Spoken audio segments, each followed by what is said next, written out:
'82, I was 17, my old man was 55. If you do the math between the two of us, that's 72 years of life. An eternity, so it seemed to me. How could anything live that long? Now I say my folks were only 84 the year that they passed on. For a little while it seems you got time to choose your dreams. Pretty soon you look around and you see 100 years ain't what it used to be.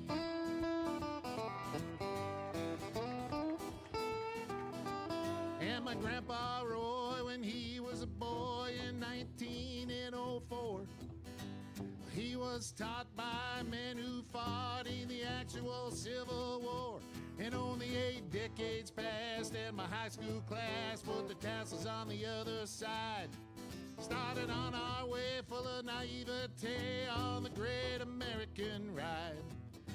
The months and years slide past, each more quickly than the last. Pretty soon you look around and you'll see 100 years ain't what it used to be. Oh, Johnny! Oh, yeah.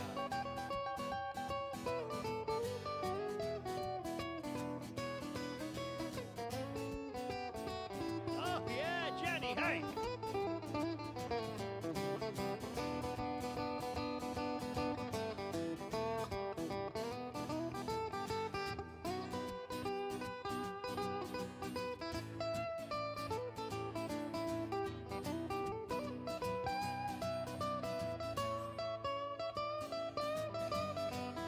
Oh, yeah. He did the guitar face.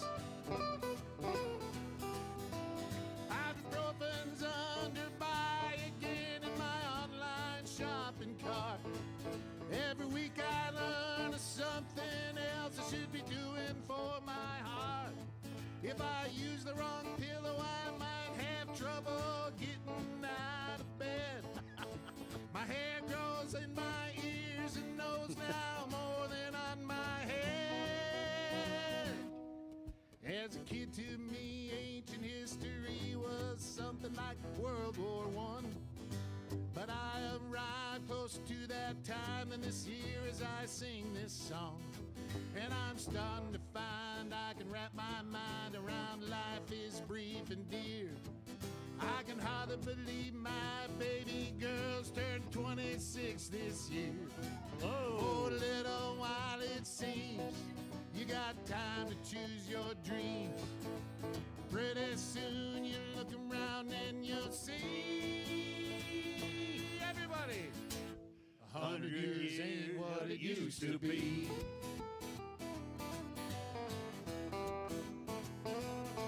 Before you know it, you're 63, making plans for Medicare A and B. You look around yourself and you see 100 years ain't what it used to be.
Arnold. Joe, I am rolling. Josh Arnold, investment consultant, brings you Garage Logic podcast number 1696. January 16, 2026. 46 degrees, the record high on this day in 1961. And it was 29 below on this day in the covered wagon days of 1888. Do yourself a big favor and call Josh Arnold at 952-925-5608 for a free 48-minute consultation. Hail the flashlight king. And now, from the mayor's office above the boathouse on the east shore of Spoon Lake, it's Garage Logic with Chris Reavers manning Technology Corner, Kenny Olson from the Krabby Coffee Shop, John Heidt in the newsroom, and of course, the rookie. Here is your flashlight king, fireworks commissioner, and the keeper of common sense, your mayor, Joe Soucheray. You know what I'd like to own? A sleigh. But then you'd have to have a horse. I'd have a horse to pull And that. I have no place to keep the horse. But wouldn't a sleigh be nifty? In the old days, For what purpose? cutter. To go for They're a called sleigh cutter, ride? yes, Kenny, a cutter. Yeah. Now, in the old days, the plowing could not have been better than it is today, right? It would. Well, which city? St. Paul? Well, anywhere, wouldn't the plowing have been primitive? And so, how did those cutters get over, traverse all of the horrible ice that would develop? And people must Cutters had very, very narrow rails, too. they must have fallen out of those things. You know, they were in their lap robes and all bundled up and had heated bricks at their feet that probably burned right through the bottom of the cutter. But that's how they got around, see? And I think it'd be neat to have an authentic old sleigh. I bet there's a lot around. My garage hunting has never included sleighs. And I've never encountered one. But I bet there are people that really zero in on sleighs. My grandfather owned a sleigh. I bet it was neat. It was kind of cool. I don't remember ever riding in it as a youth, but I know that they did sell it when my grandfather passed away. I'll be damned. I will tell you that in Coon Rapids, in Johnny's neck of the woods, there is a company that will give a family, a huge group, sleigh rides, horse-drawn sleigh rides. And I must say, it is a lot of fun. Can I tell you something? Yeah. I don't think that's unique. I think there are a number of places. Where No, you think they go around the strip mall and they No, they pass no. Quick Trip and get I out and think get there some are hot plenty dogs. of places where you can book a sleigh ride. Plenty. But I have several times. I'm And sure it's you a have. blast. I'm sure in, you have. Whatever Coon Rapids Hand Park in that hand. is. Hand in hand. The little fireball and keep you warm. Yeah. Yeah. Hey, you got plans for the weekend? You mean Harmony Spirits? Hey, big Yes. plans for the weekend? None of your business. John, big plans? It's also none of your business. Kenny? You have a harmony today? Nothing. He just shake it. He's already out of material. Rook. No. There's a method. There's a method to my madness. Rook, do you have big plans for the weekend? Yeah, big plans start out at about 7:30 at the airport for a spell, and then I think it's the honeydew list at home. I might go to the RV and trailer show. Oh, I'm not joking. I would go with you. Yeah. It's fun to go in those RVs. Well, no, hold it. Pretend you're camping. No, see? You sit in the chair. Joe, you get the top bunk. People are like, this guy's been here for 20 minutes. Get out of my camper. Were they like that? They are. I have done that before. Before you get to serious matters, can we address one I don't thing? even want to get to serious matters. Can we address the I'm tired. Sherlock Holmes I hate looking this state. bleeper over here with that shirt? It's Sherlock Hemlock. Sherlock Hemlock here. You do wear some odd shirts, man. They're thick. This is like a shacket. Yeah, another shacket. I had a shacket on yesterday. You know what they are? They're cozy, like your covered Is wagon. it thick ways. or is it insulated? Is there insulation? not on it? insulated. This one is not. My It's others just heavy. are. Just a lot of material. Yeah. But I do have a lot going on. Thank you for asking. Mass on Sunday, probably 9 o'clock at Nativity. You asked. Is it 9 or 9:30? Donut You might Sunday have to some space follow. management to deal Donut with. Sunday is every Sunday now at Nativity. Really? Yes. Can I just come for the donuts? You got to throw a little 5-spot or something in there. Well, yesterday we tried to create some understanding of what's taking place on the streets. I don't think there's any doubt that there's a lot of bad blood between Walz and Trump. You think?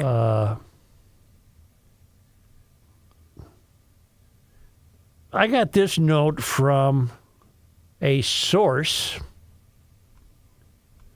who is an agent with ICE. Okay. All right. Oh, wow. And he's a friend of mine. Got it. I wish I had a mole in In ice. fact, he's a friend of the show. And I find him trustworthy. Why don't I know this?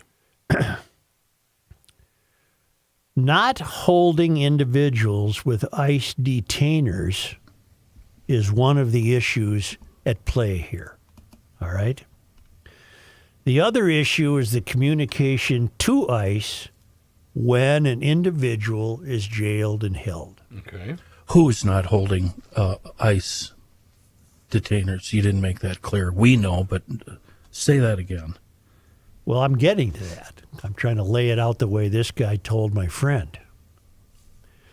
Local LEOs, law enforcement officers, can contact ICE if they have an individual with an ICE detainer.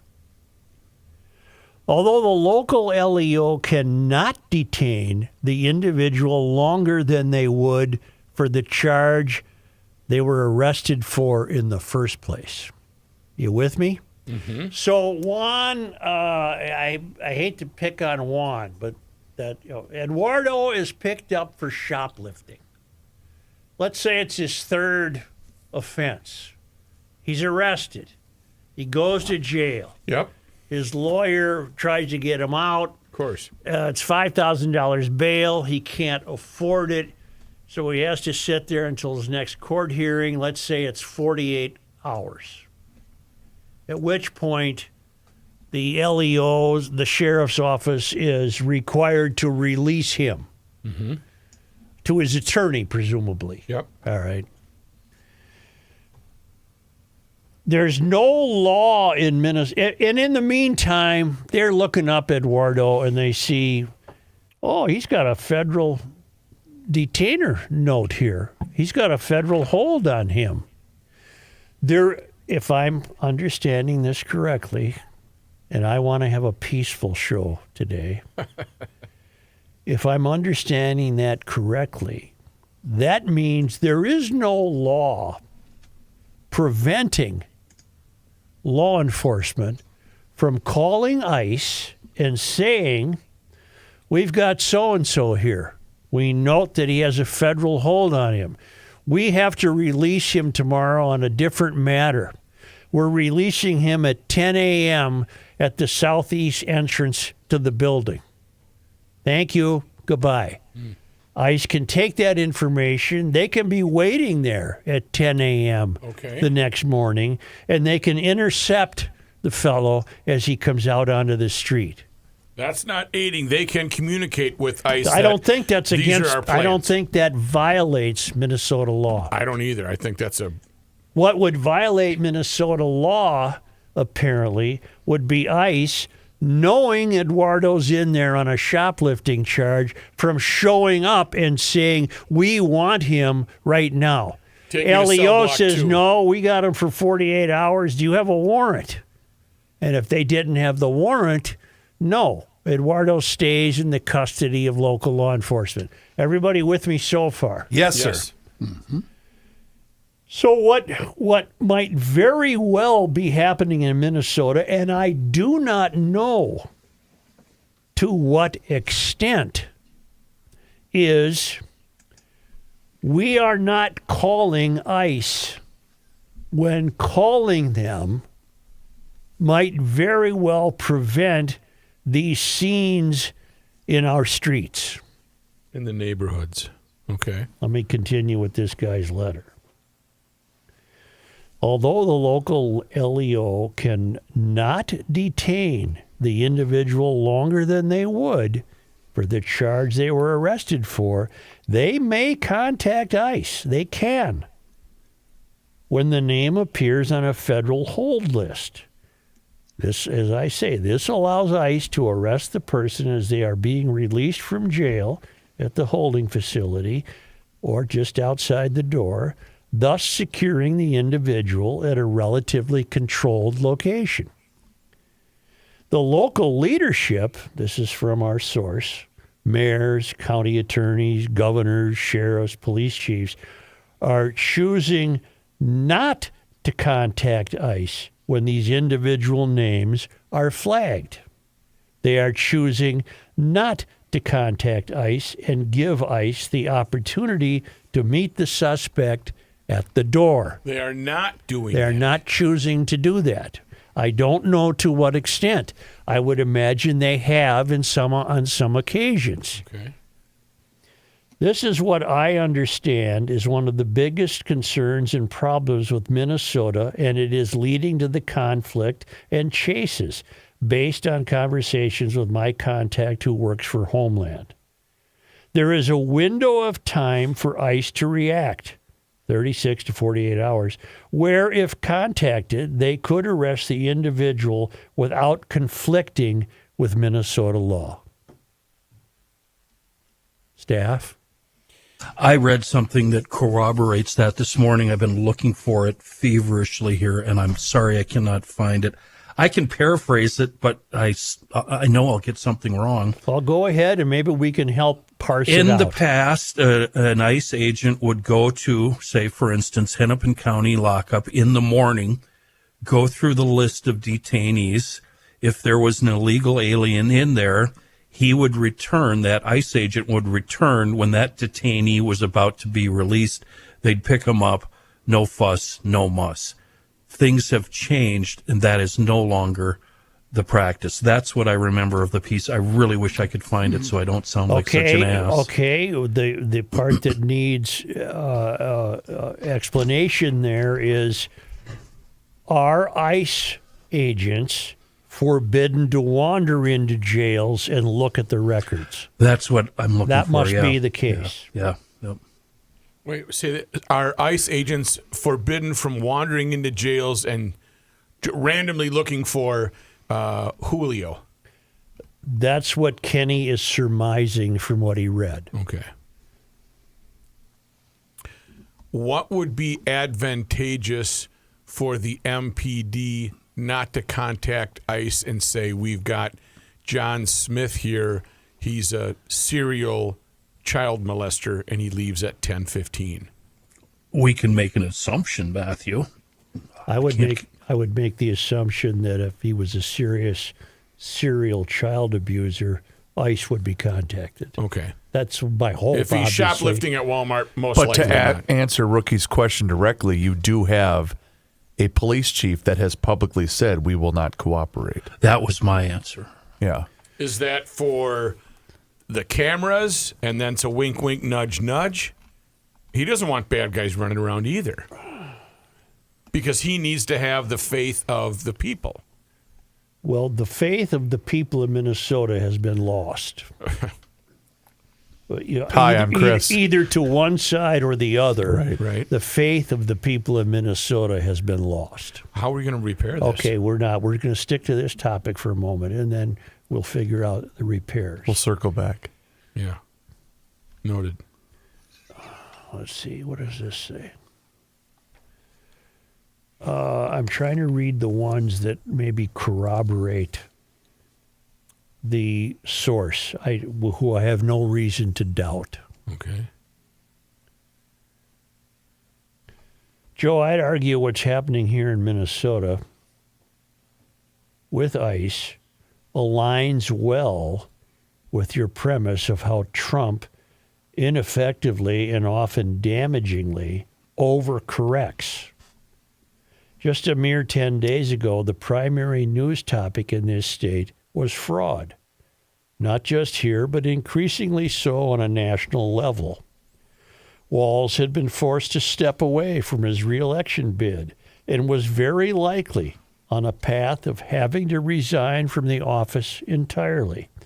Sure, he would always have his unwavering base support of, let's say, 35 to 40% of Minnesotans, but it seemed like the middle was starting to crumble for him and would possibly have set up significantly difficult for the Dems heading into November. Everybody with me so far? Yes. Enter Trump, sensing a weakness and, more importantly, excuse me, Perfect health. and more importantly, an opportunity to flex a bit against our leftist administrators. He ratcheted up ICE efforts. Regardless of how we on the right view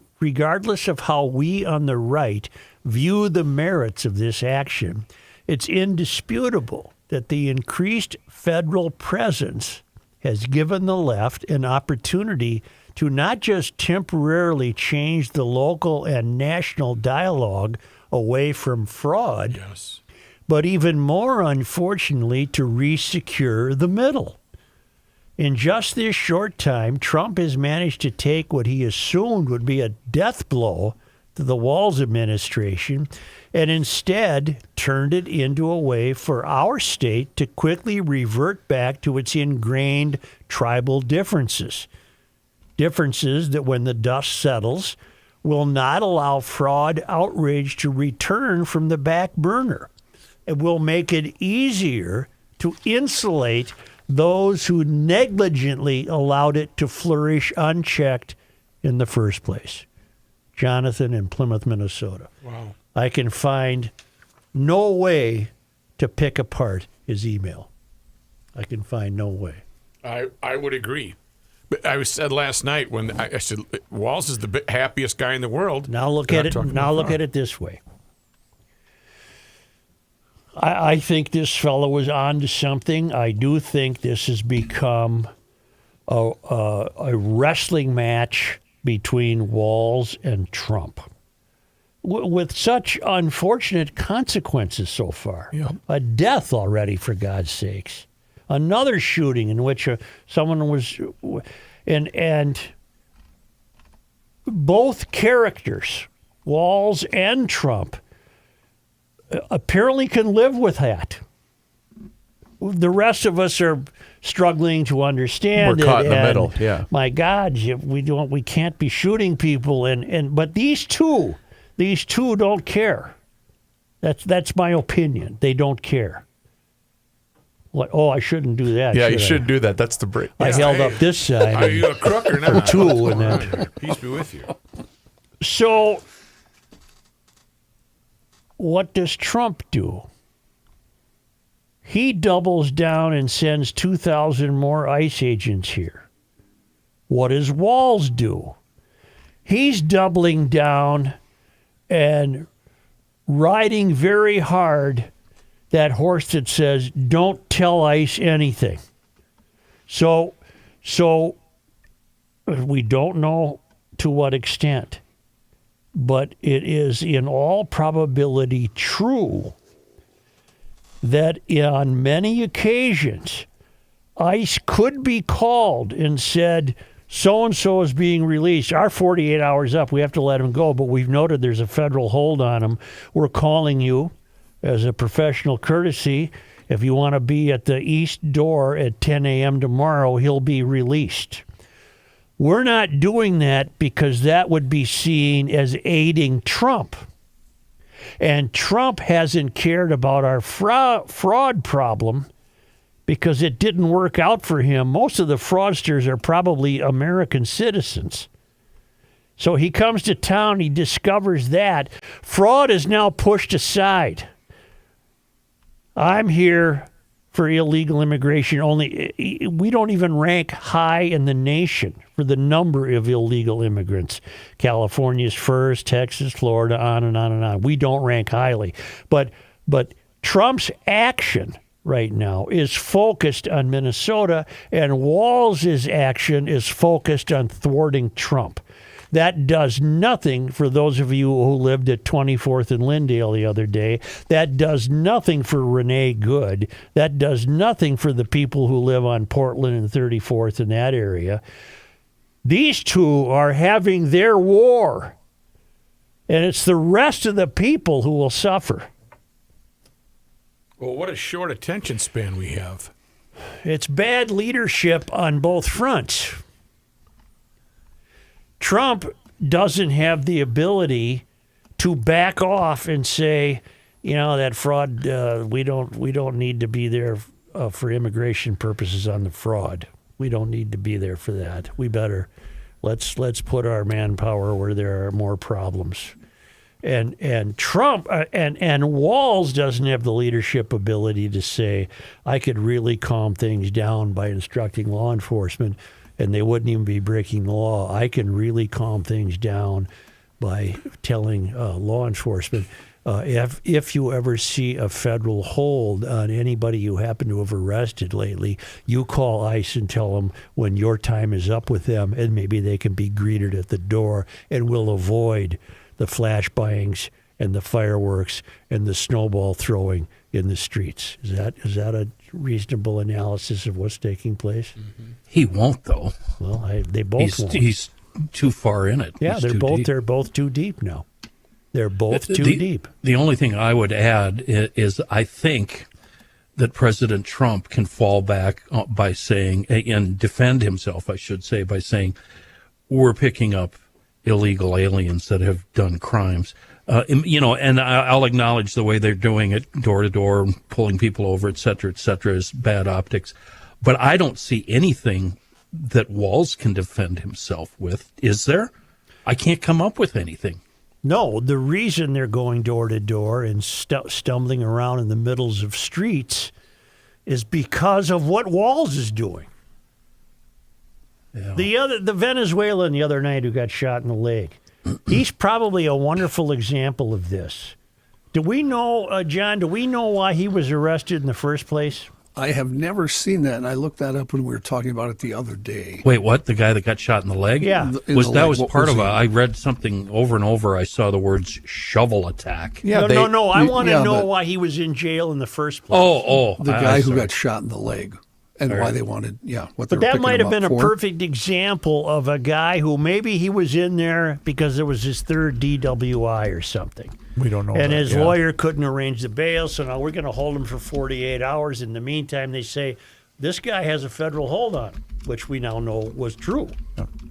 Yeah. But they don't call ICE. At the 48-hour mark, this guy is released because he has to be. And now ICE has to find him. They're not going to find him at the door.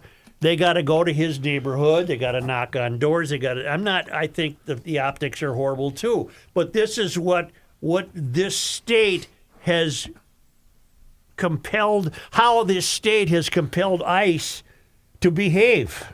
They have no other options.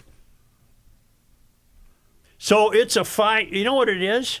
It's a fine, how do you do? That's right. It's a Mexican standoff. Can we still say that, or is that racist? Probably not. Yeah. You know how it is nowadays. Yeah. Have you noticed, or do you, maybe that's not a good, do you feel any different now when you're out in public going from, store to store, location, job to home, etc.? No. The reason I ask is because I talked to a few people from Minneapolis yesterday, and they told me different stories. One was going into a store and seeing a man in a mask just standing there looking at everybody, and then shortly thereafter was joined by a woman in a mask, covered up, wearing hoodies, no identification on him, but sunglasses and a mask. And she felt that they were casing the place looking for illegals. And she said, I never would have felt this way last week. And now I'm wondering, were they ICE? And I talked to my son and his girlfriend, and they live on the south side, and he just said, we're keeping our heads down. We're staying away from the action, going from job to work, and trying to avoid everybody. Yeah. Well, there's another way to look at this, which is odd. If I talked to a woman this morning who was noting an absence of, have you noticed an absence of traffic? 150%. Wait a minute. I have, but I do every year between January and the end of spring break. It's light rush hours. Mondays and Fridays, really, really light. Mondays and Fridays are like Sundays. So it's, to me, this is normal, what we go through every winter. And I've always, and I don't know if I'm right or not, but I've always attributed to people being on vacation. Well, it is Martin Luther King weekend this week. No, but I will say I agree with Joe. I never got to make my point. Oh, please do. I talked to a woman who was noticing the quietude on the streets as she went to work today. And businesses are closing, either closing or closing early. And the stores aren't as crowded. If that's true, and it's just anecdotal, that means maybe there's a hell of a lot more illegals than you think. Or many people choosing to stay home, I think there's people. I know one person who's a friend of somebody in my house, obviously, who's a young man who's here on DACA. What's DACA? DACA was when you were young. Is he is he a foreigner? He was born outside the country, was brought here when he was 2 years old, and has lived here ever since. He's now American citizen. He's Dylan's friend. He's Dylan's age. He's not an American citizen. He's not. He's here on the DACA program. That was the Obama program. Yeah. And he will not leave the house unless he absolutely have to. And he's not probably going to get arrested. I mean, there's no reason for him to. But. And wait a minute. A friend of mine who lives in Alec sent me pictures of the Mexican restaurants in Ferguson and Alec. Yeah. They're all closed. You can get through the drive-thru, but you can't walk in the store. And I'm wondering, do Mexicans only work in Mexican fast food restaurants? What's going on here? Really? I didn't know that. What do you know? I do know that it's a miracle in a can. It prevents common engine problems. It makes your engine run better, last longer. I'm talking about Seafoam, of course. It does all that and more. It's safe, it's proven effective, and it's been helping us with our cylinders since 1942. I can't do the math. That's over 90 years, right? Yeah. It's now one of the best-selling automotive additives in North America. The answer, why? It's because it's the proven choice. Mechanics use it. Bench mechanics, shade tree mechanics, as we used to call them, use it. Moms use them, dads use them. It's the proven choice. If you drive, you need Seafoam. You add it to the gas, it'll solve all your upper engine problems, the carburetor intake issues, all of that. If you put it in the crankcase, and I would do it 100 miles before an oil change, it's going to knock loose all of that crud and junk, and it's going to flush right out when you pull the drain plug. It's available all over everywhere, including NAC hardware stores, big box stores, auto stores, convenience stores, grocery stores. You'll find it everywhere. Just look for it. A wonderful product in a world of bad gas. Our friend Seafoam. I think Walz and Trump are the very same person addressing completely different audiences. Yeah. And the two audiences haven't caught on to the scam yet. Because both of them are failing to restore calm to this. The Trump audience believes we must enforce this law. If you're here illegally, we're going to find you and deport you, and we're going to do whatever it takes.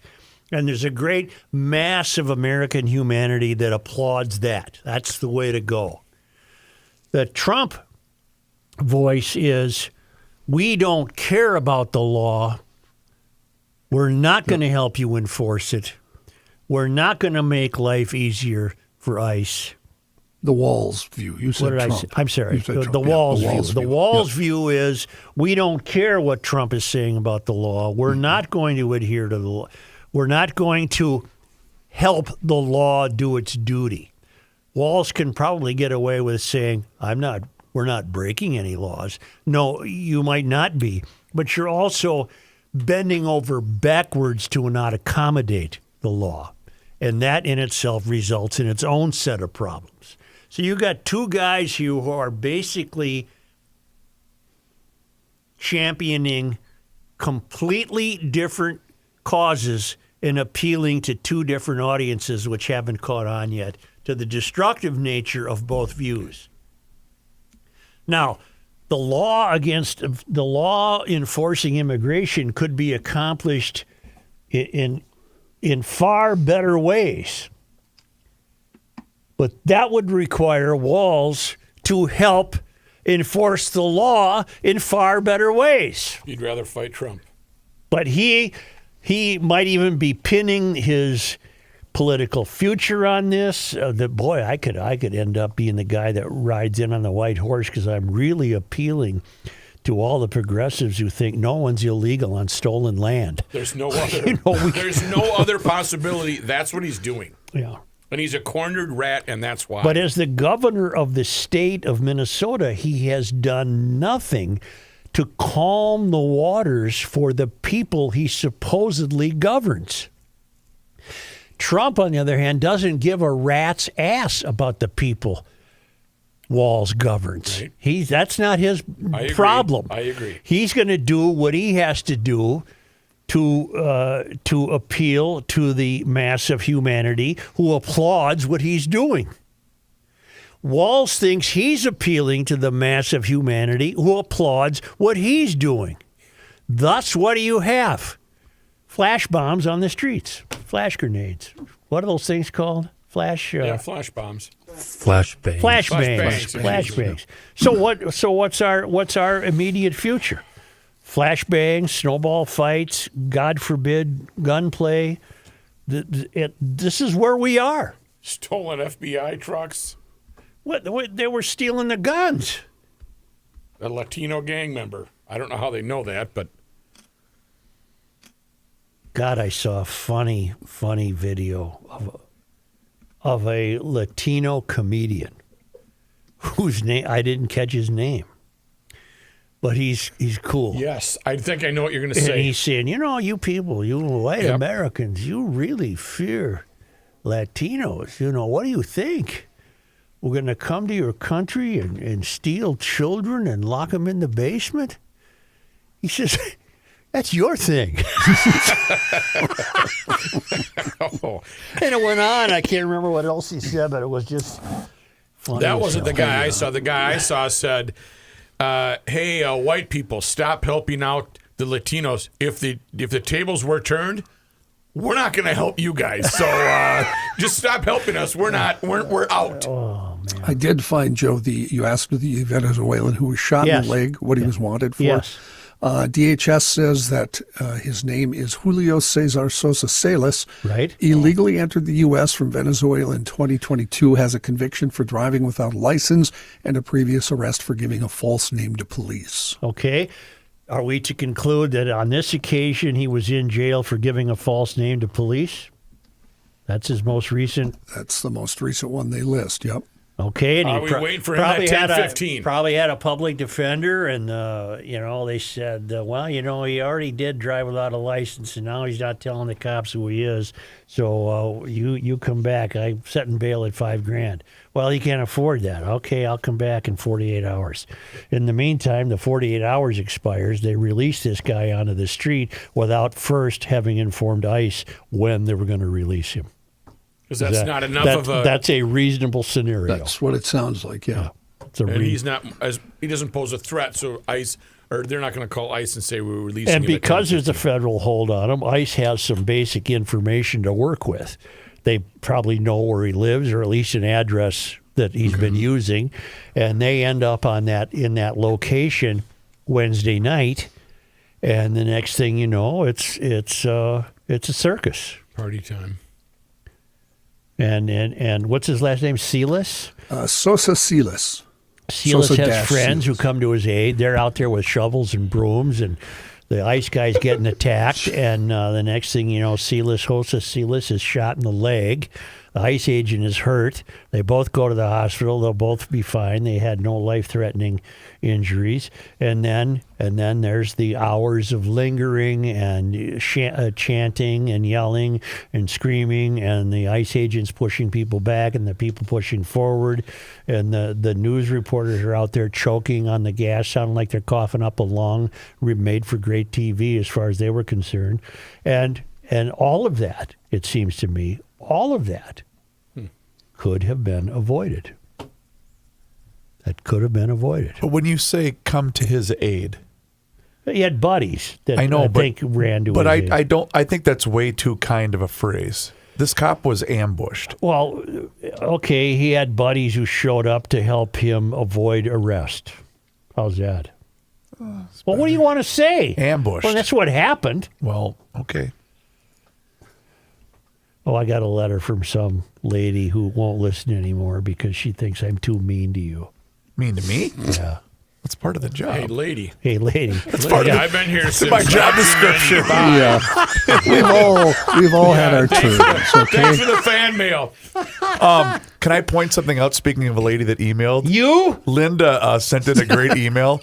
She said, Reavers, I thought of you right away, and I thought I'd bring this to your attention. KSTP News had a video of kids that participated in the school walkout yesterday, the ICE out. Remember, we mentioned this yesterday on the show at the state capitol. Some of them carrying signs. I had to laugh. One sign was being carried by a student who was proudly waving the sign around. Not sure I would have been so proud if I were that student. The sign read, Abolish ICE. ABOLSH. Oh, no. Well, We got a lot of misspelling on the failed You think he was academy. a plan? Is he a double agent? Is he a... Abolish ICE. The failed academy ain't what it used to be. Linda, you're the best. Okay, here's the deal. Oh, here in my shirt. Here's the deal. Hey, what do you got? Compounding this was the remarks from, was it Tuesday I had the soliloquy about our culture? Yes. Our culture, I think it's indisputable. Our culture, meaning Minnesota, meaning most principally the 7-county metro area, has comfortably embraced an anti-law enforcement culture. Yes. Walz plays on that. He knows that. He's helped create it. He's a kingpin in the creation of that culture. So that's why Walz continues to play to his mass of humans, because he has successfully been the leader of this anti-law enforcement movement. And that's why Trump successfully plays to his mass of humans, because there are masses of humans in the United States who want law and order. So we're at a chess match. So we're as I say, we face a near-term scenario of more flashbangs, snowball fights, and God forbid, drawn guns. This is a standoff. So if we fast forward 2 to 3 weeks down the road, which ICE has said we're going to have a heavy presence the next 2 to 3 weeks, what happens on week 3.5 or 4? I don't know. And Walz is also getting away with what he's getting away with because he is zeroing in on Trump as his enemy. And Trump is the enemy of progressives, Mysterians, anyone else who doesn't believe in law enforcement. So it's a I'm moving to Greenland. it's a conundrum. Wait. Got bad news for you, Whoops. Ruck. Okay, sorry. Iceland? Thou shalt not steal. Well, except for Greenland. Unless it's a big country that's Yeah. not very populated. You know, So I that's heard where we are, folks. Have a great weekend, and we'll see you doing? later. Do you guys- Sure, you speaking got of plans? that, I heard this yesterday and I was astounded by this. Do you guys know what the population of Greenland is? 56,000 people. Oh, well, you ruined the fun. I happen to know these things. We've all read it I this did know week, that Chris. too, yeah. I'm glad you had your revelation, but indoors with We all gotta the... be me. Karen's gonna call Did you again. need one of those? I do. Are we going to Johnny? I would like to. I'd like to first tell our friends about North American Banking Company. Yes, please. They have been doing this since 1998, and way back then, they decided to create a better banking experience for their customers where you know your banker and they know you, creating a better banking experience. And you get that feeling anytime that you walk into any one of their 6 Twin Cities locations. Roseville and 50th in France are the home of yours truly, but you can also see them in Woodbury, Hastings. Hastings, by the way. Go there for Hockey Day, Minnesota tomorrow and stop in at the Hastings location. Woodbury, Shoreview, and also Maple Grove. They offer all of the same services as those other big national banks, whether you're looking to buy a home, perhaps finance a new home renovation project, or get that new car that you've been dreaming about. Their experts will make it happen. And they also have the same updated and online mobile banking tools as those same national banks. But see it for yourself. Check them out online today. It's nabankco.com to learn more. Once again, it's banking done differently. North American Banking Company, member FDIC, is an equal housing lender.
Down.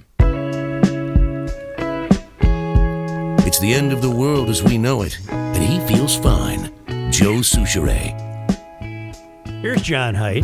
Well, thank you, Smiley Joe. This news is brought to you by the North American Banking Company. Should I feel melancholy about this? I just been seeing this online the last couple of days. They tore down my high school this week. Oh. Should I feel Yes, melancholy? you should. Yeah. Yes. And it's going to last a few years. They tore mine down 4 years ago, and I'm still not over it. I'm kind of surprised it was still standing, John. Mine was Yeah, turned same into a with mine. completely different school. No, mine it's rubble. I've seen pictures. It's nothing but rubble at this point. I had a chance right before the wrecking ball came to walk through it and cool. relive all the memories. They did that last year, but I was here, so I didn't make Kenny, it back. did you to go have do one that. more smoke by your smoking spot? Or were you quitting by then? I did look for all my favorite spots were still there. John, what was the name of your high school? Mandan Senior High School, Mandan Senior Clever. High. Very clever name. home of the Braves. Oh, boy, and they were allowed to use the name Braves right until the end. Was it No, still in still operation? is. It's Still still a is? Mandan All right. Braves. No, they built a new high school. I checked the window There's in still the study Braves? hall that Yeah. we used to sneak through in the middle of the night. That was still unlocked. I want to that check. tradition I want to condition. check more for my cartoon bubble. John, what year was your high school built? 1953 or 54. I don't that's remember. too Oh, it's like a exactly. stadium. That's every- brand new, every- practically. Right. Hey. And Mine the was new high school teens. apparently is gorgeous. The pictures I saw, it's got like 3 gyms and a swimming pool. Okay. Now you're getting somewhere. In your gym, was your gym only had one bank of seats like a theater? And then you viewed the gym floor from your bank of seats? No, it actually had bleachers on both sides. Oh, that's too modern. That's Was too it modern. was it your gym multifunctional as the auditorium, the gymnasium? Yes. Okay. Yes. And We would the have like cafeteria? the Air Force jazz band would come through. They'd play in the gym. Whoa, You know what I mean? boy. Okay. That kind of thing. Continue, please. All right. And what is your population? Didn't I just say continue, Your please? senior? Well, how many? I just want to know how many were in your senior class. My senior class, I know this only because I just had my 50th reunion, was 298. Oh, that's pretty big. Graduates. Pretty healthy. Yeah. Okay. Yeah, there's 100 and 190 left or something like that. I don't know. Yeah, I don't know. well. Let's move on, shall we? Yeah, John, get going here. In the news, the FBI is offering a $100,000 reward for information that leads to the arrest of those responsible for the destruction and theft of government property in Minneapolis Wednesday night. According to the agency, several government vehicles were vandalized and broken into and government property stolen after the FBI responded to the scene of an ICE-involved shooting.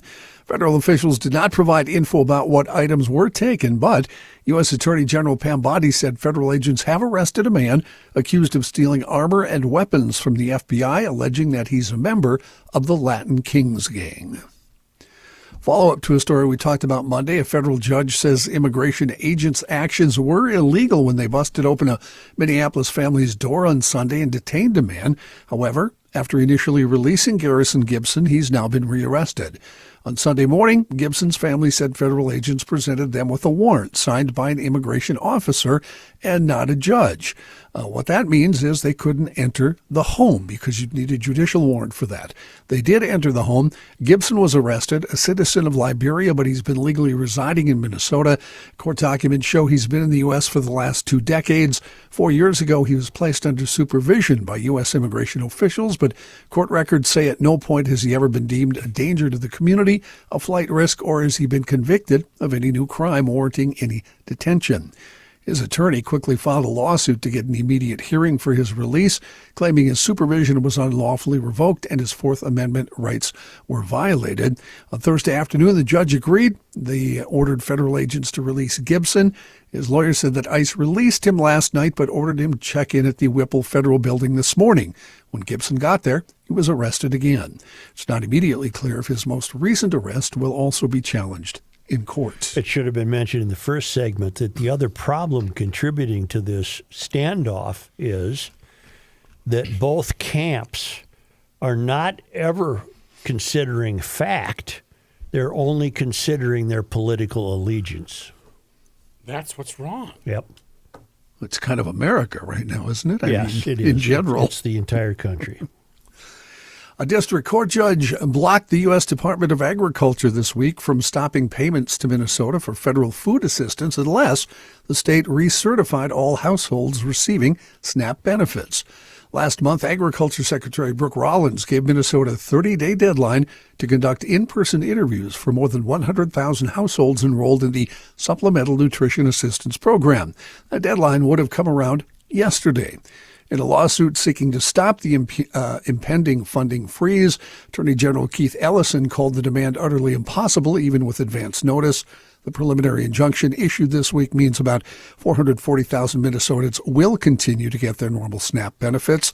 In her December letter to Governor Walz, Secretary Rollins said the recertification push was necessary to root out any fraudulent beneficiaries. Rollins wrote, "More accurate certifications of eligibility for SNAP benefits will ensure those that need them receive assistance." A USDA spokesperson said the department does not comment on any pending litigation. Star Tribune reporting for Twin Cities real estate in 2025 ended badly despite the most favorable mortgage rates of the year. In December, homeowners across the 16-county metro area retreated, causing a 10% annual decline in the number of signed purchase agreements. And according to new data from the St. Paul Area Association of Realtors, those pending sales fell to the lowest level for any month since January 2008, the beginning of the subprime mortgage crisis. Sellers were nearly as scarce. There was a 4% decline in new listings during the month, leaving buyers with the fewest options that they had in all of 2025. That scarcity of listings helped boost prices as buyers in many parts of the metro found themselves bidding against others. On average, sellers got only slightly less than their asking price, and houses sold within just a couple of months. While a December downturn isn't unusual, the depth of the most recent decline injects new uncertainty in the market that so far has been resilient amid the economic instability in the U.S. Carl Anthony Towns just sold his house.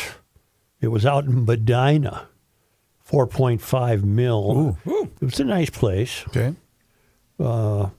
Nothing out of the ordinary, just a big house. Okay. You know.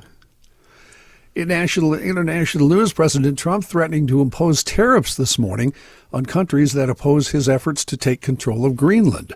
The president, speaking at the White See, I think that's a ray of hope that there's still some sap left in Minnesota who would pay $4.5 million to still live here. Here's today's ray of hope. The president said, I may put a tariff on countries if they don't go along with Greenland because we need Greenland for national security. Speaking during a healthcare event, Trump said the threat of tariffs against countries like France and Germany had helped him address other things like high prices for prescription drugs. Trump said that approach could help him gain control of Greenland. Meanwhile, European troops were arriving in Greenland yesterday in a show of support as leaders were scrambling to respond to President Trump's threats to take over Greenland. Trump pushed ahead with his aim of, quote, conquering one European territory, Denmark's top diplomat said after a high-stakes meeting in Washington on Wednesday. The president then sided with the man who invaded another, casting Ukraine's Volodymyr Zelensky rather than Russia's Vladimir Putin as the obstacle to peace on that continent. Can you imagine the U.S. at war with Greenland? Wasn't there a Marx Brothers movie where they were the principals in a mythical Fredonia? I mean, 12 people there, and then Well, that's what was astounding me. So basically, the same number of people that live in the country of Greenland live in Mankato. Right. I mean, it's the same number. But is it true that if we try to overtake Greenland, NATO's going to implode and we're in big trouble with worldwide? I would think so. Okay. France and Germany just sent their troops there yesterday to help Greenland. The French don't bother me. Yeah. They don't They got the white flags? Yeah. Venezuelan They walked in waving. It's always a cheap joke. It really was. Yeah. Venezuelan opposition leader Maria Corina Machado presented President Trump with her Nobel Peace Prize award when she met him at the White House yesterday. Kenny, I got a plaque for winning the second best triumph last year at the Triumph Convention. I'm going to give it to you. Who was the first? I know you don't have one. Who did you lose to? Oh, somebody in Kentucky. Yeah. I've got enough second place trophies. I don't need your garbage. All right. Do they base that the winner of the Triumph Convention on who leaks the least amount of oil? No, because we're on grass. You couldn't tell. Oh, you couldn't tell. Yeah. Is your second place plaque prominently displayed anywhere? No, not really. My second place trophies are prominently displayed. I've never won anything except a second place in anything. In 2 motorcycle races and in 2 snowmobile races, I was the first loser. I'm pretty proud of that. Well, I would like one of your motorcycle trophies. I'll trade it for one of your. I deserve one. Yeah. I'll trade it for a plaque. Yeah. Can you imagine this guy actually accepted it? I mean, yes. Are you what? Hello? It is embarrassing. It's beyond embarrassing. Yeah. The Nobel Committee said, hey, forget it. She won it, and that's how the record is going to stand. How do you not have that tact to say, nice gesture? You're surprised? Even I was surprised at this one. I know a snowmobile racer that a couple of years ago, when he took second, he protested first. Yeah. And then the next day, he gave up his protest after all his friends and family talked to him. And he was like, oh, never mind. Nobody deserves the Nobel Prize more than me. Well, she did. The meeting between Trump and Machado came as the U.S. made its first sale of Venezuelan oil since capturing Nicolas Maduro earlier this month. Details of the sale, reportedly valued at $500 million, were not available immediately. Separately, the U.S. seized its 6th sanctioned oil tanker with alleged ties to Venezuela. The ship, known by a variety of names, including the Veronica, the Galileo, the Pegasus, was owned and managed by a company in Russia. Is he going to scratch her name off the plaque and put his name on there, and then hang it in the White House? Yeah, sure. Just like with a screwdriver scratching it out. Yeah. What's the medal for second? Is it silver? Yes. I actually have one of the races I lost is a silver medal with a green sash. Oh, that's pretty cool. I agree with what your comments were a couple minutes ago. Second place What's is the the first deal with loser. Patrick today? We are having him. Good. Yeah. Under pressure to address affordability issues in the country, President Trump yesterday released his long-awaited health care plan, urging Congress to pass measures that would codify steps his administration has already taken to try and lower drug costs and providing what a White House official called broad direction to back health savings accounts. The plan was short on specific details and left much of the direction of how to finalize it up to Congress. It amounted to a few paragraphs on a web page released with a video of the president promoting what he called the Great Healthcare Plan. The plan rejects efforts to extend the Enhanced Affordable Care Act benefits that expired at the end of the year and have been the subject of intense debate on Capitol Hill. You remember way back during the campaign for the presidency 2 years ago, the president, when asked about his health care plan, said he had the concepts of a plan. A paper with a 165-year history of editorial independence is now getting orders from the Pentagon about the direction it should take. We're talking about Stars and Stripes, founded during the Civil War, published continuously since World War II. Its independence now appears under strain after Sean Parnell, a Pentagon spokesperson, posted a statement on X that said the paper would refocus its content away from woke distractions that siphon morale. Currently, the paper operates as a modern multimedia outlet featuring a website, active social media channels, podcasts, and a print edition distributed to troops around the world from Monday to Friday. Shortly after the statement was posted, Stars and Stripes journalist Corey Dixon reported that the Pentagon suggested Thursday it would take over content decision-making of the paper, highlighting that the statement appears to challenge the historic editorial independence of Stars and Stripes. We didn't execute that Washington Post reporter yet, did we? Not yet. Okay. No, all right. No. Say, Execute. I was going to ask you, there's a very good documentary about what the hell's his name? Saya Hirsch on Netflix. Very interesting. Seymour Hirsch. Seymour, yeah, deals with a lot of that issue. He was quite the Vietnam reporter. He broke the My Lai, the whole My Lai story. Yeah. I feel I should probably offer this up because we talked about it a couple of days ago. There's breaking? No, well, somewhat. This is from Liz Collin a couple of hours ago. We talked about the number of Minneapolis police officers that have applied for the paid family leave program. Yes. Multiple sources are now confirming to Alpha News that this number has climbed to more than 100 Minneapolis police officers. Keep in mind, that's a force that's less than 500. Now, does the state have the ability to decline based on the need for public safety? I don't know, but according to Do you this, blame any of those cops? there are no provisions in the law to limit the number of parties from any one entity from being granted leave all at one time, and the requests go through HR, so the entity doesn't know who's going until they are gone. Huh. And also, because they have to submit about to the state. About 150 Minneapolis police officers are currently eligible to retire. Ooh, boy. We're going to be one hell of a place to live here. Yeah, you want to switch jobs and become a cop? I think I talked to Seymour Hirsch. I think Yatesy and I interviewed him. That could be. I mean, late 80s. Why would that have been? Just a book. Probably a book tour. He had books out, and he's followed, every major story, basically. Yeah. So, yeah.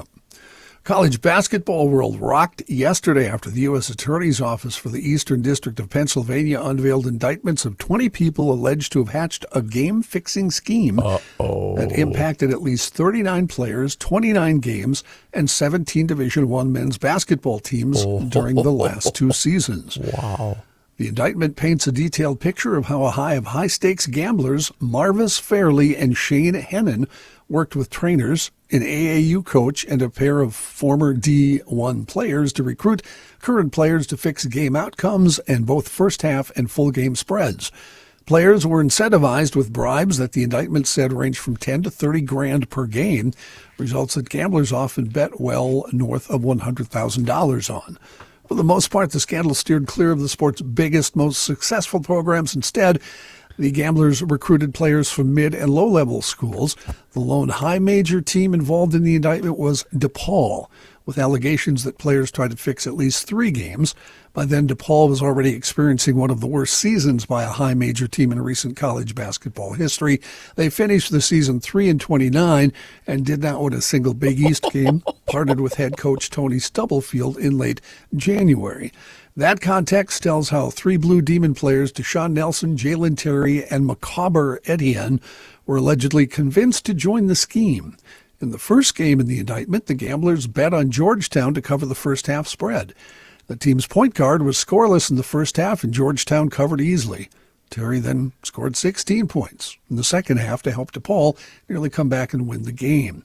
To illustrate how invested the players were in the scheme in a different game against St. John's, the indictment says Etienne was texting with the gamblers mid-game about plans to keep the ball away from a player not involved in the scheme who was playing well. Bet on in this. that Bet game. on this. There was Johnny. Did you see the story where the NBA guys that got busted a couple of months ago?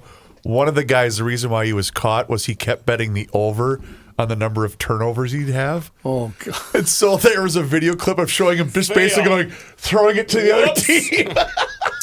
One of those high-stakes gamblers, Chris, was involved actually in the NBA scheme, too. So he was involved in both the college and the NBA one. Man. Yeah. I wish we had that in radio. Don't they bet on radio Well, yeah, if you could shows? throw a segment. What's the over-under that Reavers and Rookie are in trouble today? It's 7. Whoops. Why isn't Rookie talking today? He took the under. That A-League astronaut came back to Earth with 3 others yesterday, ending their space station mission more than a month early. SpaceX guided the capsule to a middle-of-the-night splashdown in the Pacific near San Diego, less than 11 hours after the astronauts exited the ISS. Their first stop was a hospital for an overnight stay. It was an unexpected finish to a mission that began in August and left the orbiting lab with only 1 American and 2 Russians on board.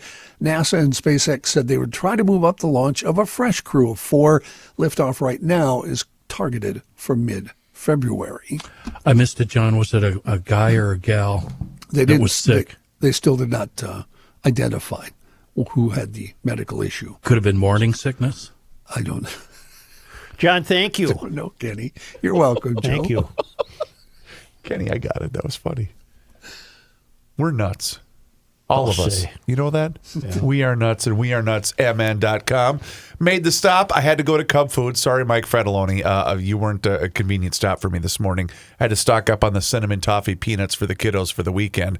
And you know what? It's a wonderful family-owned operation making quality, handmade small batch snacks right here in the great state of Minnesota.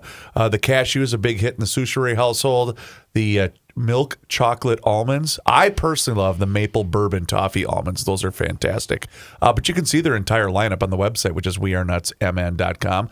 The wasabi savory snack mix, also spectacular. It's got a little kick. Got a little kick. But you know what? It's pretty good. Let's see. What else are we going to feature here today? I don't know. The like I said, the cinnamon ones, the hot nuts are also. I didn't think I'd like those, but I mix those with the regular toffee peanuts, and Let's go get some almonds. Yeah, the almonds are pretty good too.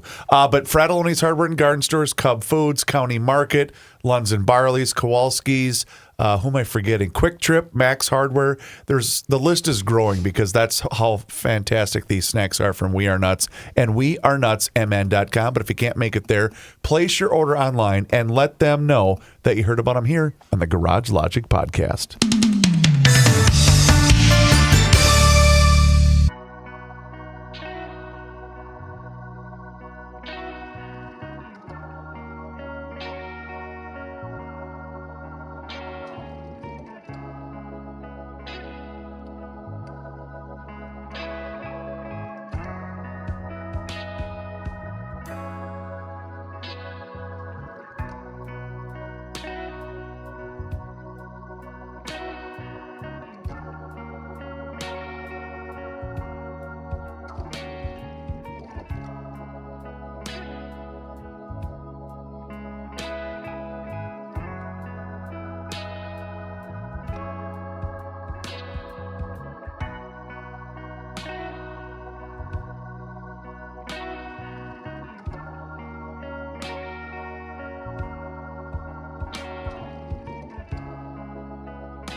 know what, Pat?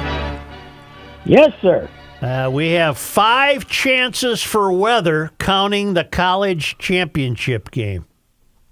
Well, not is what are we going to have in Miami? A tornado? Well, they could have a big rain, but you got Buffalo I don't and Denver. like rain. I like football and snow, but I don't like it in rain. All the mud, you can't see the numbers and that kind all right. of stuff. So, Buffalo. I don't like mud. Yeah.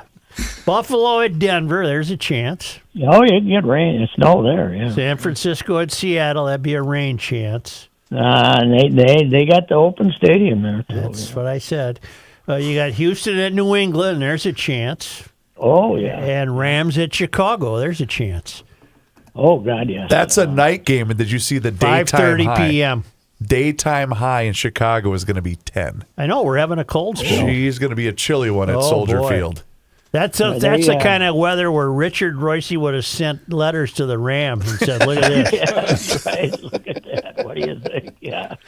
Dear Dick, what happened to your great quarterback, Joe Cap, and Roman's ex-wife? That was the highlight of the old man's life. A week after the Super Bowl, Roman Gabriel's wife sent him a letter with a picture of Joe Cap being let off the field. I got to tell that story one more time because he sent it. Roman Gabriel, Los Angeles Rams, Los Angeles, California. It got there. You got to have some address here. You can't just send that, and it got there. So anyway, that's when you could rely on the. That's why the post office didn't come up with reasons to throw your mail out. They came out with reasons to deliver it. Right.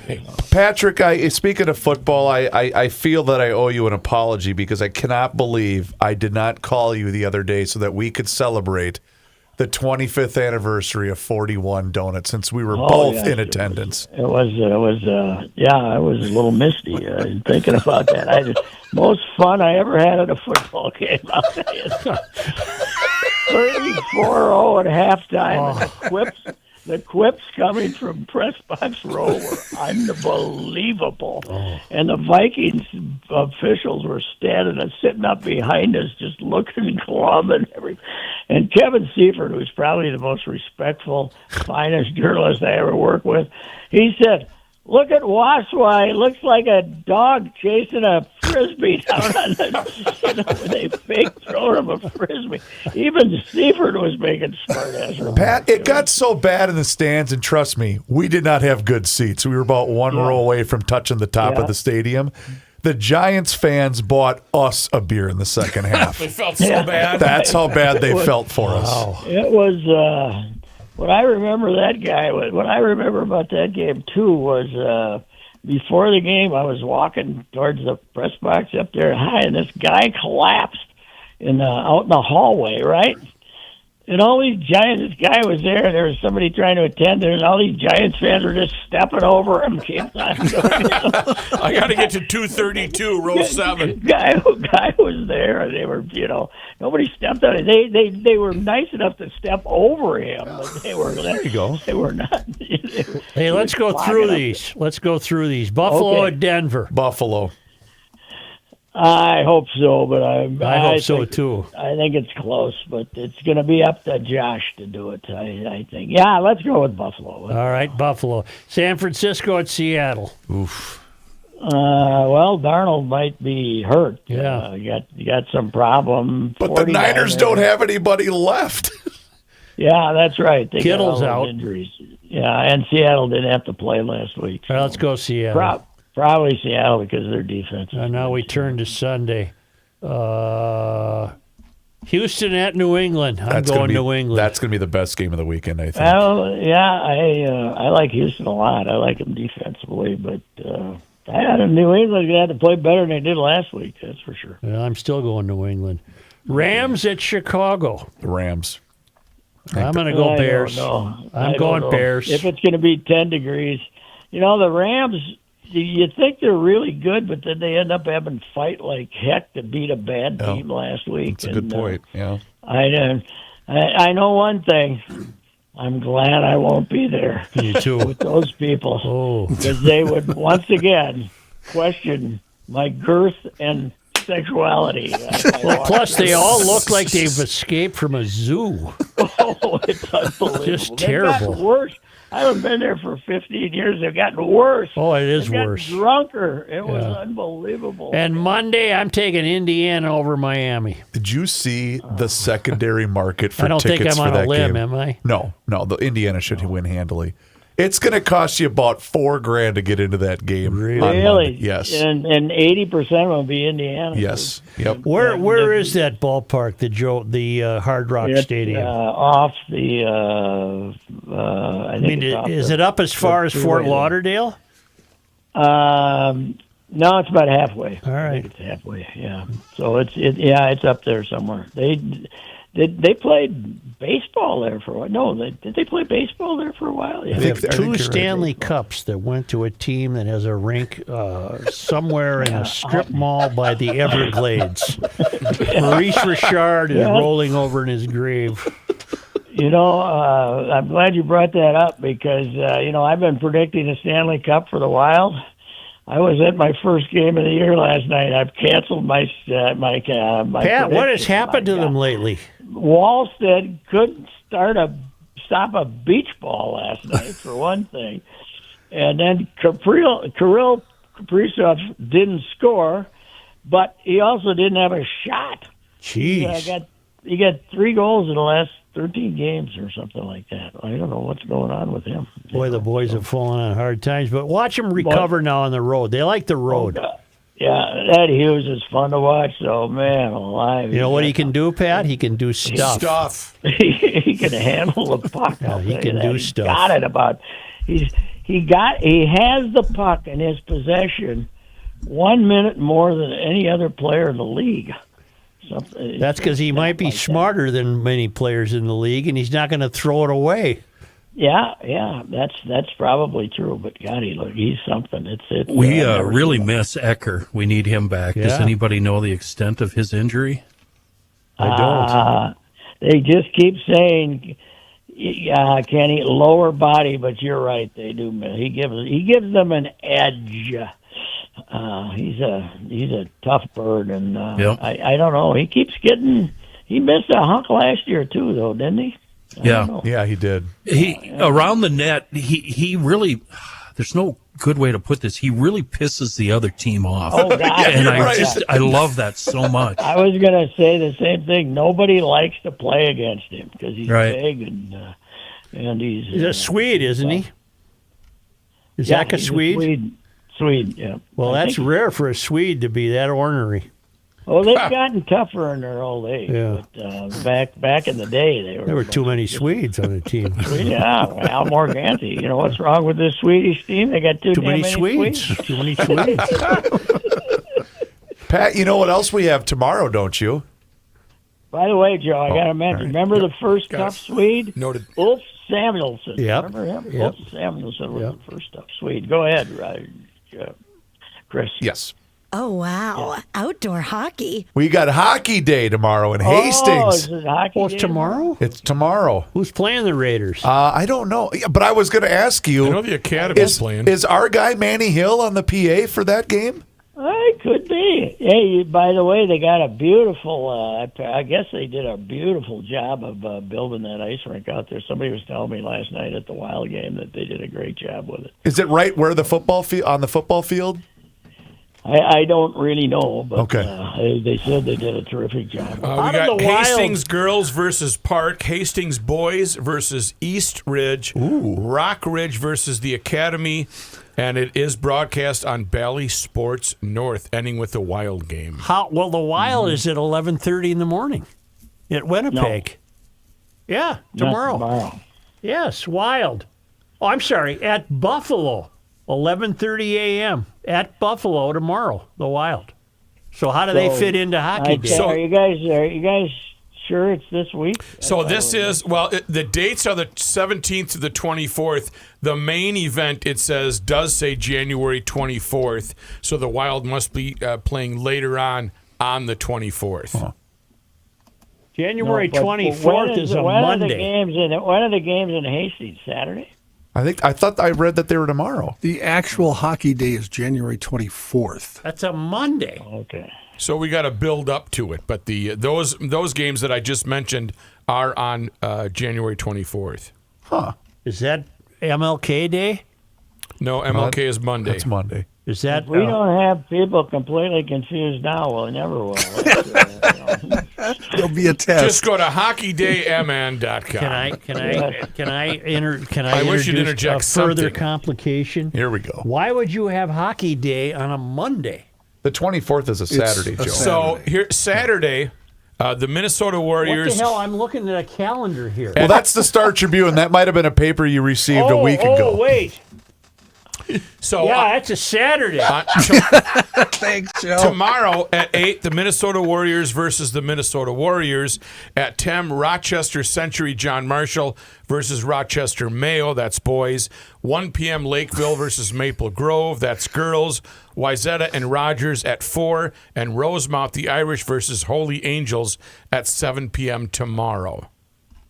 And then there's all sorts of games during the week. Oh, so they made it Hockey Week in Minnesota? That is correct. Well, we've really screwed this up. HockeyDayMN.com. Yeah, find it on your own. Yeah. You're on your own for We're not this here thing. for information. I got to tell you a quick tale. Last night I'm at my first Wild game of the year. You got the excuse, out of action there for a month and everything. But I got to go down and say hello to Leopold, at the end of the first period just to say hello. I'm going to talk to him for 2 minutes. So I'm waiting it's 1-0. I'm waiting at the elevator. It's 2-0. Boom, they score while I'm waiting at the elevator. I get in the elevator. I walk over to go to the suite. Somebody comes out, and I said, ask Craig if he'll come out and say hello. He comes out. I don't know that it's 3-0. They got a score. They gave up a goal while I was in the elevator. Oh, no.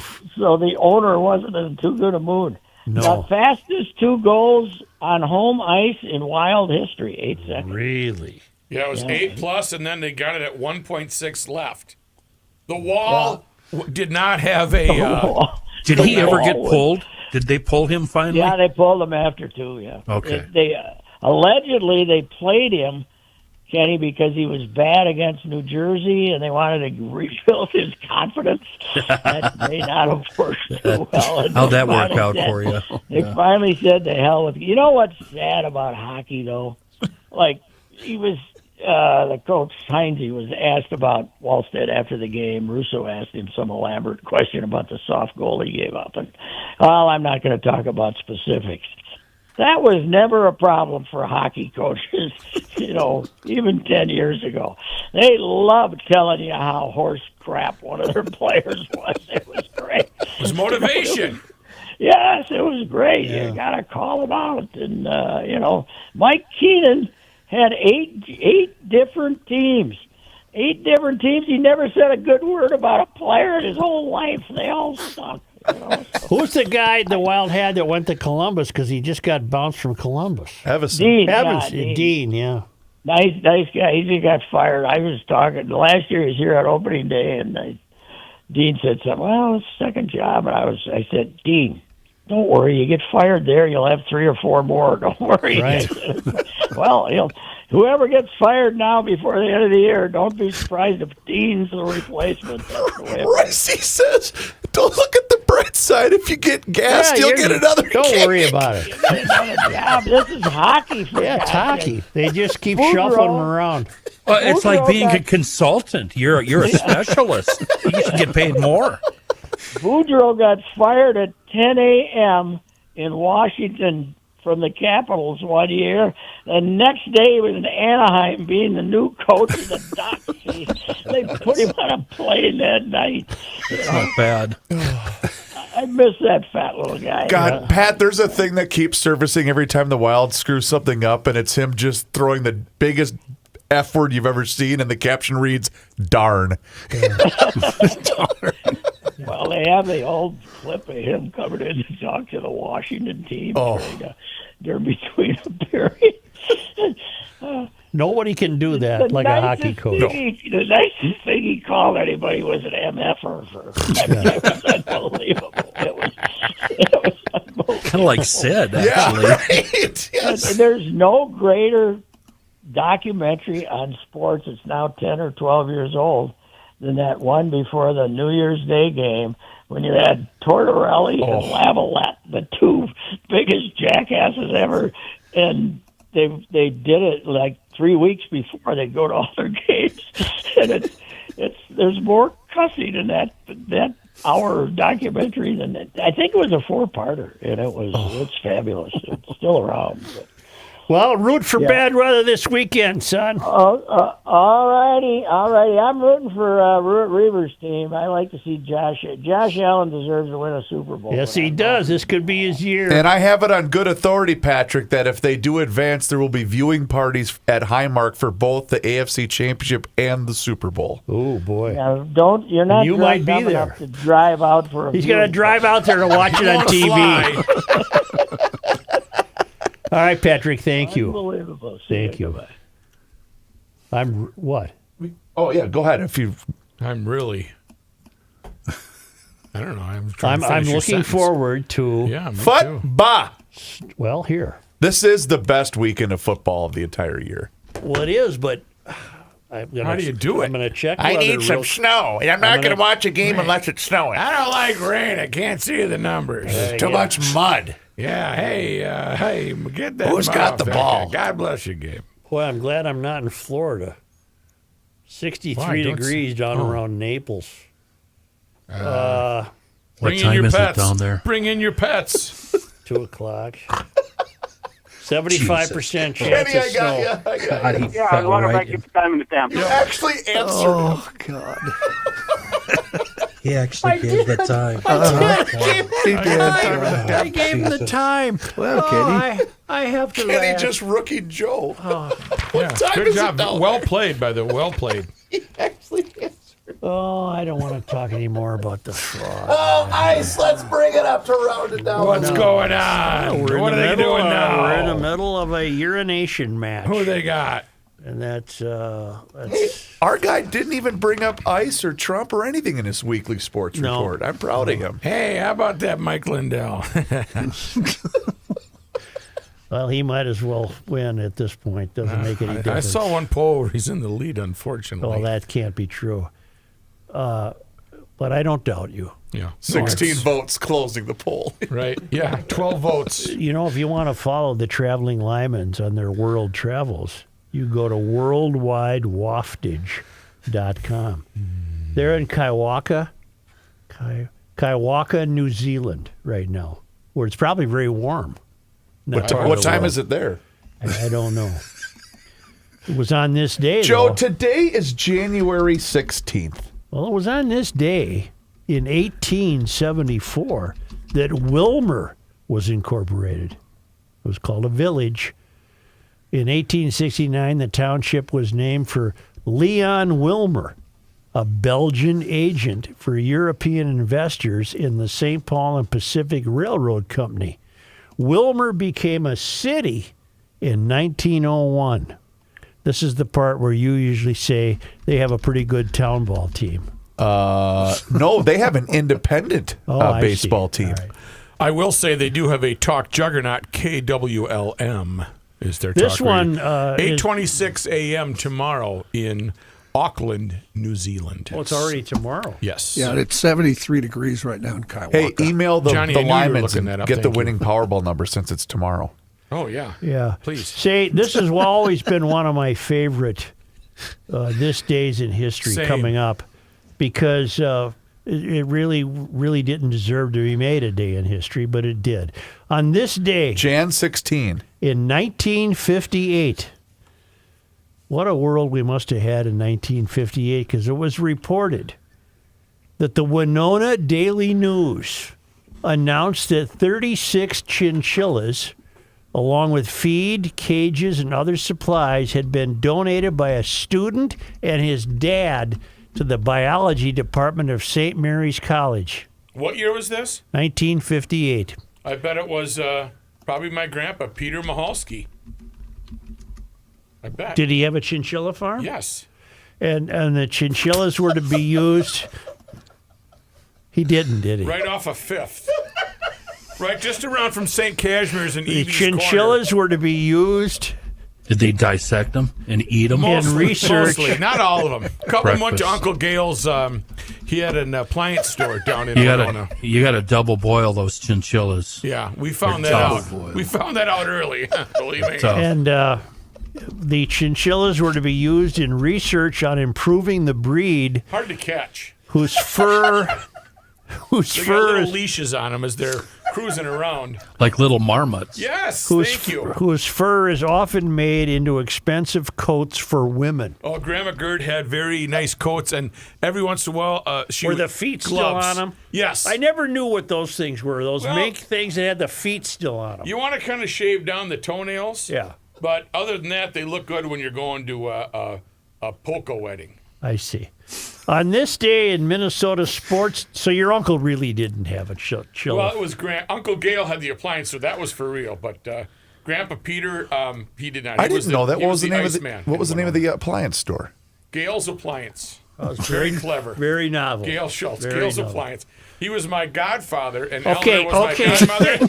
And you know what? They didn't show up to my baptism because they were probably playing golf. Probably no, they're probably working on a stove. So or something. Grandpa Red stood in. Oh. And the priest says, "What is your name?" And instead of saying Matthew Robert McCoskey, he said George Elmer Maddock. He wasn't quite. He didn't wasn't really understand the up to He flow. may not have been, Right. in the right mind. He was half in the bag. Yes. Yeah. Yeah. Mostly Higher in than the a bag. kite. All the Timing. way in the bag. On this day in sports disappointment history. January 16th. Well, on this day in 1970, there was NFL realignment. Was that the merger? I don't know. That's a fun fact. On this day And 16. in the year 2000, the Vikings lost a divisional playoff game to the Rams 49-37. During the game, Randy Moss squirted an official with a water bottle and was fined $40,000. Yep. Can't do Handed that. to him by Sammy Casalenda. Was it? Yeah, Sammy handed him the water bottle and he squirted the ref. On this day Jan 16. in 2005, the Vikings lost a divisional playoff game to the Eagles 27-14. So these are real Really? sports disappointments, Yeah, aren't they? they are. They're bringing me back, and I don't like it. I can't get over the statistic I heard last week. It's just an amazing one. In 4 Super Bowl losses, the Vikings never scored a first half point. Isn't that amazing? Isn't that? I don't like to think you know of what that stuff. is? I like to turn it around. Dedication. Yeah, it is. Dedication. By the offense, yes. Wow, that is amazing. Thank you, GLers. And just there's there's a war going on. You got one side and the other side. Be Stay careful. out of the streets. Be careful. Have a care. You think that'll change things, my proclamation? Have a care. No? Do us a favor if you haven't done so already. You should join the thousands and thousands and thousands of subscribers on the Garage Logic YouTube channel, where you can watch the show each and every single day starting right around noon. And on that channel, you can see full segments. There's video shorts and there's even behind the scenes footage. Just search Garage Logic on YouTube, along with all of our social media channels. That includes Facebook, Instagram, and X. And also sign up for the Daily Logician. That's an email that comes right to your inbox each and every single day, and it includes the most recent episode of the podcast. Find out more and sign up today at garagelogic.com.